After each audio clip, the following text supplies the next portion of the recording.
सिद्धान्त छ र यसका विरुद्धको लडाइँमा सरिक छ र त्यसका विरुद्ध हामी पनि लडिरहेका छौँ। यसै क्रममा मुलुक 62 दिनदेखि लकडाउनमा छ। कुनै मानवीय क्षति नहोस् भन्ने हाम्रो अथक प्रयासका बावजुद यसबीचमा नेपालभित्र हाम्रा 3 जना नागरिकको दुःखद निधन भएको छ। उहाँहरूसहित कोरोना भाइरसद्वारा स्वदेश तथा विदेशमा भएको मानवीय क्षतिप्रति दुःख व्यक्त गर्दछु र शोकाकुल परिवारजनमा म गहिरो समवेदना व्यक्त गर्दछु। बन्दाबन्दी आगामी जेठ 20 गतेसम्म जारी छ। यसले गर्दा हाम्रो समग्र अर्थतन्त्र र सम्पूर्ण देशवासीमा पुग्न गएको अप्ठ्यारोप्रति सरकार गम्भीर र संवेदनशील छ। कोरोना महामारीबाट जनतालाई मुक्त गर्ने, यसबाट सिर्जित सङ्कटबाट मुलुकको अर्थतन्त्रलाई रक्षा गर्ने र रोग तथा भोगबाट आफ्ना जनतालाई जोगाउने कामलाई सरकारले आफ्नो प्रमुख दायित्व ठानेको छ। दाजुभाइ तथा दिदीबहिनीहरू, 1 महिना अघि सम्बोधनका क्रममा मैले आउने साताहरू अझ चुनौतीपूर्ण हुने बताएको थिएँ। फागुन 3 गतेदेखि चैत 29 गतेसम्म झन्डै 2 महिनासम्म सङ्क्रमितको सङ्ख्या दोहोरो अङ्कमा ननाग्नु र मानवीय क्षति बेगर बन्दाबन्दीको पालना हुनुले विश्व स्वास्थ्य सङ्गठनले हाम्रो मुलुकलाई अति जोखिमबाट जोखिमको तहमा प्रगति भएको बताएको थियो। तर नयाँ वर्षको पहिलो हप्ता बितेसँगै महामारीको सङ्क्रमण फेरि विस्तार हुन थाल्यो। यति बेला सङ्क्रमितहरूको सङ्ख्या 600 नागेको छ।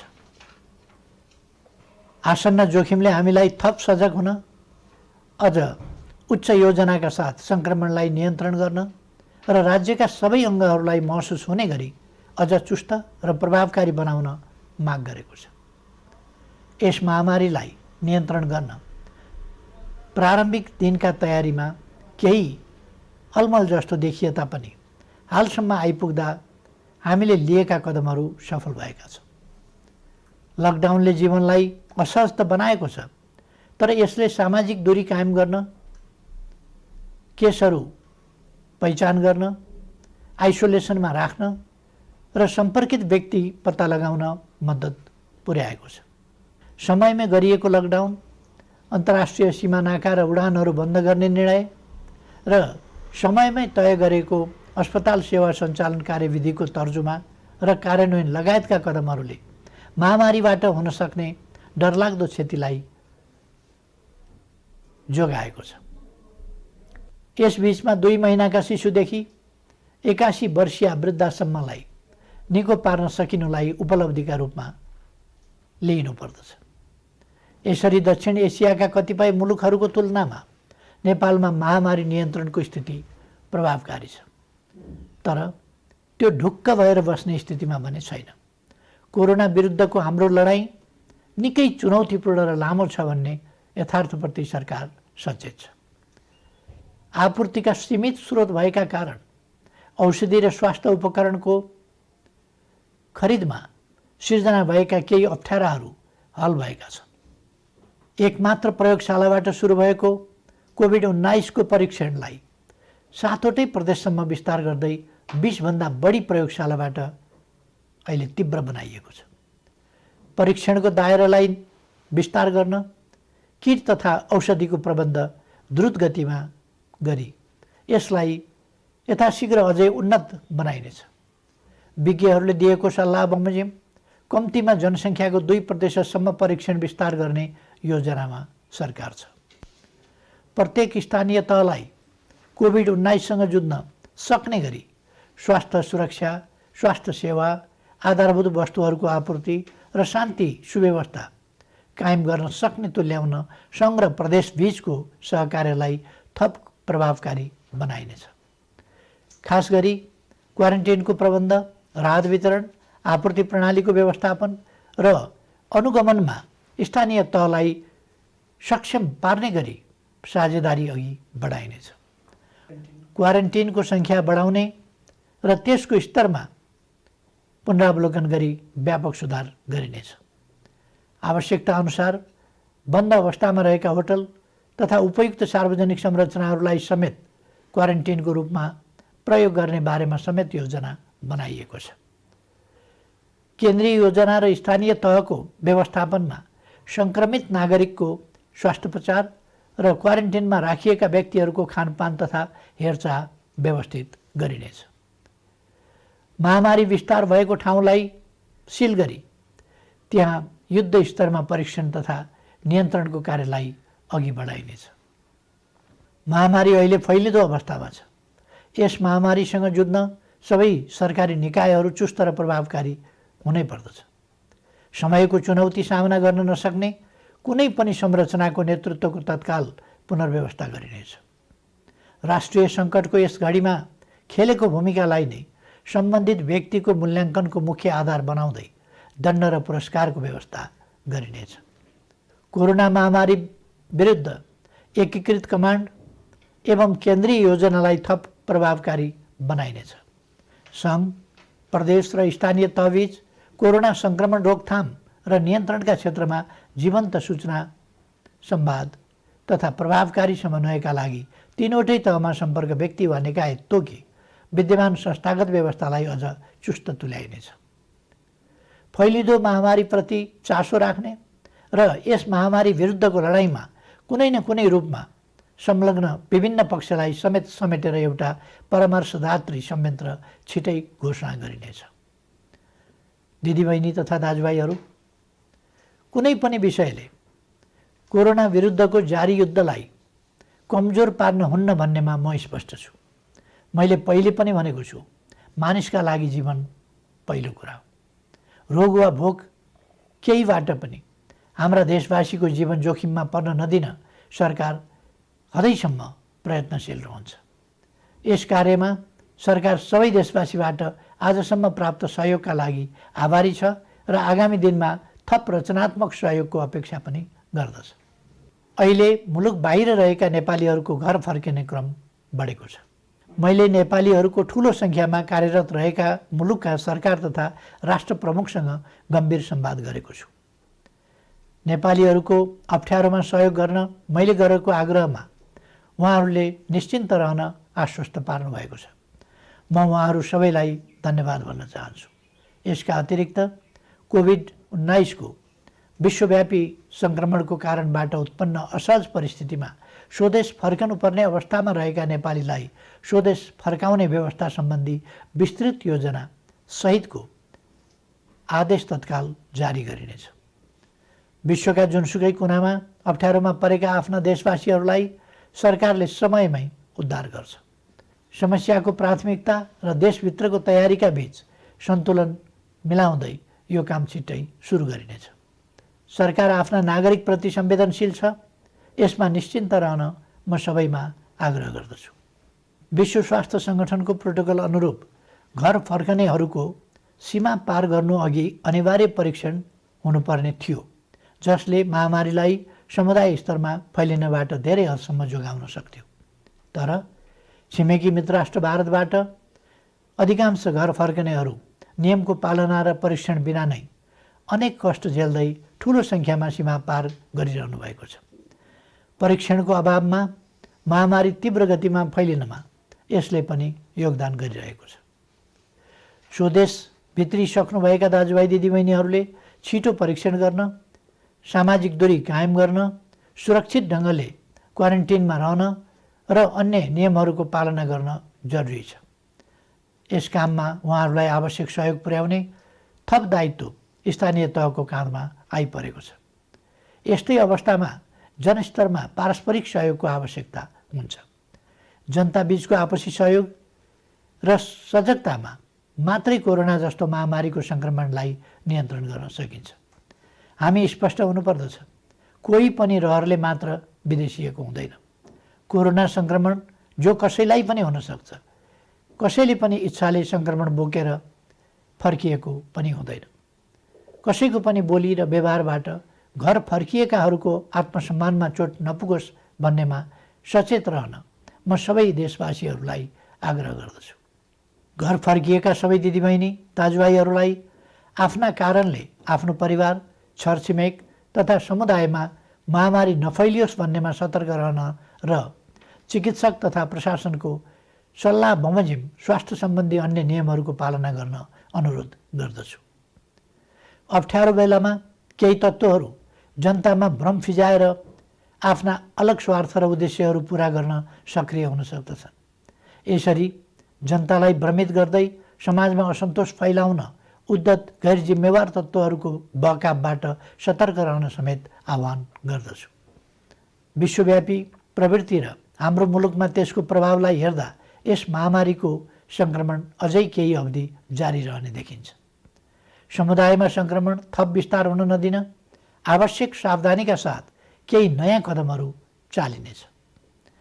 महामारीका कारण माध्यमिक शिक्षा परीक्षा एसईई सञ्चालन हुनुभन्दा 2 दिन अगाडि स्थगित गर्नु परेको थियो।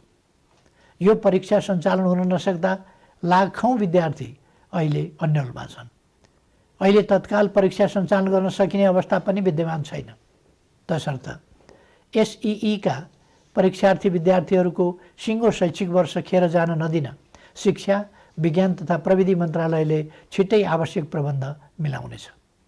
आवश्यक नीतिगत व्यवस्थासहित मन्त्रालयले भर्चुअल कक्षाको समेत प्रयोग गरी सबै विद्यालयहरूमा नयाँ शैक्षिक वर्ष अन्तर्गतको पठन पाठन सञ्चालनको काम अघि बढाउनेछ।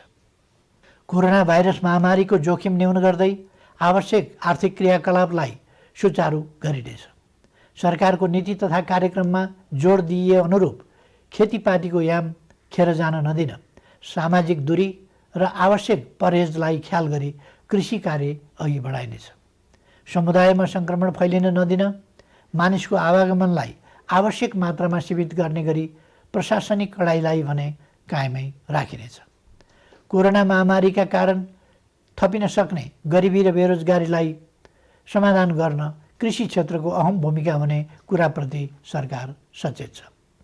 ठुलो मात्रामा आधुनिक यन्त्र र प्रविधिको प्रयोग गरी व्यावसायिकीय कृषि उत्पादनको कार्य अपेक्षित मात्रामा हुन नसक्नु, मेहनत तथा लगानी गर्ने उत्पादक र मूल्य तिरेर खरिद गर्ने उपभोक्ताको अहित हुने, तर किसान र उपभोक्ताको बीचमा रहने बिचौलियाले भने अनुचित फाइदा उठाउने जस्ता समस्या कृषि क्षेत्रमा रहेको आजको गम्भीर समस्या हो। यस समस्यालाई सम्बोधन गर्न आवश्यक खाद्य वस्तुहरूको आयातलाई घटाउने, कृषिमा आत्मनिर्भर हुने, क्रमशः कृषि उत्पादनको निर्यात तीव्र पार्ने र कृषि क्षेत्रमा ठुलो मात्रामा रोजगारी र स्वरोजगारी सृजना गर्ने कार्यक्रम हालै संसदबाट नीति तथा कार्यक्रमका रूपमा पारित गरिसकिएको छ। कोरोना महामारीका बीच पनि अर्थतन्त्रलाई चलायमान राख्ने र राष्ट्रिय गौरवका आयोजना लगायत कतिपय विकास आयोजनालाई अगाडि बढाउने हाम्रो प्रयास र प्रयोग सफल भएको छ। कोरोना महामारी बीच पनि माथिल्लो तामाकोशी, मेलम्ची, पोखरा, भैरवा र काठमाडौँ विमानस्थल निर्माण विस्तार तथा रानी पोखरी, धरहरा लगायत पुनर्निर्माणका काम अगाडि बढाउन सकिएको छ। यसले कोरोनालाई छल्दै विकासका काम अगाडि बढाउन सकिन्छ भन्ने पुष्टि भएको छ। अब नियन्त्रणको सीमाभित्र रहन सक्ने थप उद्योगहरूलाई सञ्चालनको अनुमति दिइनेछ। काममा आउने आफ्ना श्रमिकलाई समुदायमा छ्यासमिस नहुने प्रबन्ध गर्ने शर्तमा जुन जुन जिल्लाका श्रमिक हुन् तिनीहरूलाई पहिले कोरोना परीक्षण गरी प्रशासनको निगरानीमा उद्योग व्यवसाय सञ्चालन हुने स्थानमा ल्याउने प्रबन्ध मिलाइनेछ। सम्बन्धित उद्यमीले आफ्नो व्यवसायमा रहने श्रमिकहरूले तोकेको प्रोटोकल पालना गरे नगरेको अनुगमन आफै गरी त्यसको नियमित जानकारी सम्बन्धित प्रशासनिक निकायमा गराउनु पर्नेछ।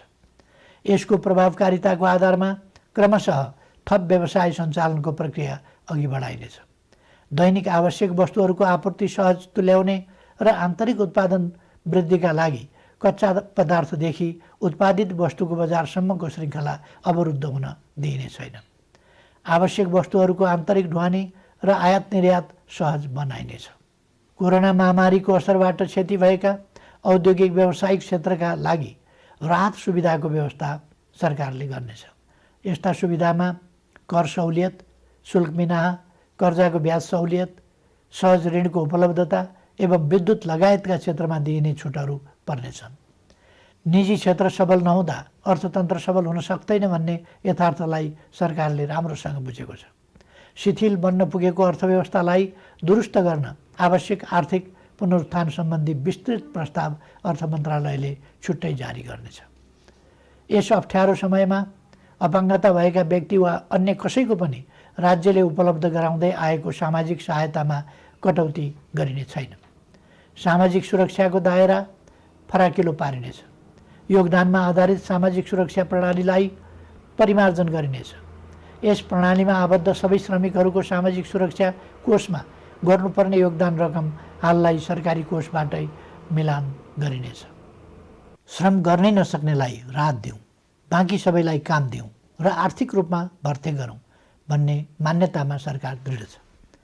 प्रधानमन्त्रीको नेतृत्वमा रहेको प्राकृतिक विपत्ति न्यूनीकरण तथा समस्या समाधान कोष र गृहमन्त्रीको नेतृत्वमा रहेको प्राकृतिक विपत्ति राहत कोषमा समेत रहेको रकमको महत्त्वपूर्ण हिस्सा कोरोना सङ्क्रमण रोकथाम नियन्त्रण तथा उपचार कोषमा हस्तान्तरण गरिनेछ, जसबाट कोरोना रोकथाम नियन्त्रण र उपचारमा थप योगदान पुग्नेछ। यति बेला विदेशमा रोजगारी गुमेर ठुलो सङ्ख्यामा हाम्रा श्रमिकहरू स्वदेश फर्किनु भएको छ। साथै कोरोना महामारीका कारण नेपालमा कार्यरत विदेशी श्रमिकहरू पनि ठुलो सङ्ख्यामा आफ्नो देशमा फर्केको या फर्कने अवस्था रहेको छ। मुलुकमा विद्यमान र यस्ता विभिन्न ढङ्गले सिर्जना भएका रोजगारीका अवसर, विदेशमा रोजगारी गुमाएर स्वदेश फर्किएका र स्वदेशमै रोजगारविहीन नेपालीहरूलाई उपलब्ध गराइनेछ। यसका लागि आवश्यक पर्ने उपयुक्त सिप र तालिमको व्यवस्था सरकारले गर्नेछ। कृषि, साना तथा मझौला उद्योग, व्यवसाय, निर्माण तथा सेवा क्षेत्रमा स्वरोजगारी सृजना गरी आत्मनिर्भर अर्थतन्त्रको गन्तव्यमा अघि बढ्ने विषय पहिले नै चर्चा गरिएको छ। सङ्घ, प्रदेश र स्थानीय तहको सहकार्यमा पारिश्रमिक सहितको जनसहभागिता र प्रविधि सहितको श्रममूलक विकास निर्माणका कार्यहरू स्थानीय तहमा सञ्चालन गरिनेछ। प्रधानमन्त्री रोजगार कार्यक्रम अन्तर्गतको रोजगार सेवा केन्द्रलाई श्रम ब्याङ्कको रूपमा अघि बढाई सूचीकृत श्रमिकलाई उपलब्ध रोजगारीमा परिचालन गरिनेछ। स्थानीय तहहरूले स्वदेश फर्की बेरोजगार रहेका र स्वदेशमै रही रोजगारीको अवसर नपाएकाहरूलाई रोजगार सेवा केन्द्रमा दर्ता हुनका लागि सहजीकरण गर्नेछ। दिदीबहिनी तथा दाजुभाइहरू, कोरोना भाइरसको महामारी हत्तपत्त नहट्न पनि सक्छ भन्ने वास्तविकतालाई हामीले आत्मसात गर्नुपर्दछ। भाइरसको औषधि छैन, यस भाइरसको पनि औषधि छैन। विज्ञहरू भनिरहेका छन्, यस भाइरसका विरुद्धको नयाँ खोप पत्ता नलागेसम्म यस महामारी विरुद्ध नियन्त्रण गर्ने उपलब्ध उपाय भनेकै हाम्रो आनीबानी र आहार विहारमा आवश्यक सतर्कता अपनाउनु हो। हालसम्मका उपायहरू हुन् भाइरसलाई व्यक्तिबाट व्यक्तिमा सर्न नदिन, सामाजिक दूरी कायम गर्ने र हरेक व्यक्तिमा प्रतिरोधी क्षमता वृद्धि गर्ने। सोचौँ, हुने खाने हुन् वा हुँदा खानेको अचारको रूपमा होस् वा तरकारी, हाम्रा भान्सामा प्रयोग हुने केही तत्त्वहरूमा किन समानता पाइन्छ? किनकि त्यसमा औषधीय तत्त्व छ। हाम्रा पूर्वजहरूले हजारौँ वर्ष अगाडिदेखि गहिरो अनुसन्धान गरेर प्रचलनको रूपमा अगाडि सारेका, हाम्रो भान्सामा प्रयोग हुँदै आएका ती औषधीय तत्त्वले रोगको प्रतिरोध क्षमता बढाउन बल पुर्याइरहेका छन्। तसर्थ निरोगी नेपाल निर्माणका लागि 5 कार्य गर्न आग्रह गर्दछु। पहिलो, यस महामारीसँग लड्दै निरोगी नेपाल निर्माणमा आफूलाई तयार राख्न उपलब्ध आहारलाई स्वच्छ र सन्तुलित बनाऊ। दोस्रो, लकडाउनको समयमा उपलब्ध फुर्सदलाई स्वस्थ रहन उपयोग गरौँ। शारीरिक र श्वास प्रश्वासको चुस्तताको लागि घरैभित्र व्यायामलाई निरन्तरता दिउँ। तेस्रो, भाइरस फोहोरमा रमाउँछ। आफ्नो शरीर र वासस्थान दुवैको सरसफाइमा एकदमै ध्यान दिउँ। चौथो, स्वस्थ रहनका लागि पर्याप्त आराम आवश्यक छ, यसमा ध्यान दिउँ। पाँचौँ, उच्च मनोबल कायम राखौँ। भय र त्रास, चिन्ता र आशंकाले रोगव्याधिका विरुद्धको लडाइँमा कमजोर तुल्याउँछ। कोरोना भाइरसबाट जीवन गुमाउनेको सङ्ख्या प्रतिशतमा हेर्ने हो भने हामीले सामान्य ठानेका मौसमी रुगाखोकीबाट मर्नेको भन्दा कम छ भन्ने त तथ्याङ्कले नै बताएको छ। नबोलौँ, हरेक चुनौतीको सामना गरेर नै मानव जाति आजको स्थानमा आइपुगेको हो। मानव जातिले सभ्यताको इतिहासमा असाधारण प्रतिकूलताहरूको सामना गरेको छ। हिमयुग जस्ता अनेक कठिन समय पार गरेको छ। औषधि र अस्पताल नै नभएको बेलामा समेत अनेकन महामारीहरूको सामना गरेर अघि बढेको छ। मैले पहिले पनि चर्चा गरेको छु, चुनौतीको सामना गर्ने, लडेको ठाउँबाट धुलो टकटकाउँदै उठ्ने र अघि बढ्ने नेपालीको चरित्र हो। हाम्रो आनीबानी र खानपिन ठिक हुँदा हामी जोगिन्छौँ र कोरोनालाई पराजित गर्न सक्छौँ। त्यसैले सकारात्मक सोच राखौँ। सरकारले यसलाई निरोगी नेपाल निर्माण अभियान भनेको छ। निरोगी नेपाल निर्माणलाई मूल स्वास्थ्य नीति बनाएको छ। प्रकृति मैत्री स्वच्छ जीवन प्रणाली प्रवर्धन गरी नेपालीको रोग प्रतिरोधी क्षमता वृद्धि गर्न निरोधात्मक कार्यक्रम सञ्चालन गर्ने नीति अघि सारिएको छ। हाल कोरोना महामारी विरुद्ध सबै सामर्थ्य लगाउने र कोरोना मुक्त नेपालको स्वास्थ्य सेवामा प्रतिरोधात्मक र उपचारात्मक विधि अवलम्बन गर्न सरकार प्रतिबद्ध छ। नेपालीहरूको मनोबल उच्च छ र प्रतिरोध क्षमता पनि असाधारण छ। यस महामारीलाई सरकारले अघि सारेका विभिन्न उपायहरूसहित आफ्नो उच्च मनोबल र प्रतिरोध क्षमताका साथ पराजित गर्नेछौँ भन्ने मैले विश्वास लिएको छु। सबैमा सुस्वास्थ्यको कामना गर्दछु।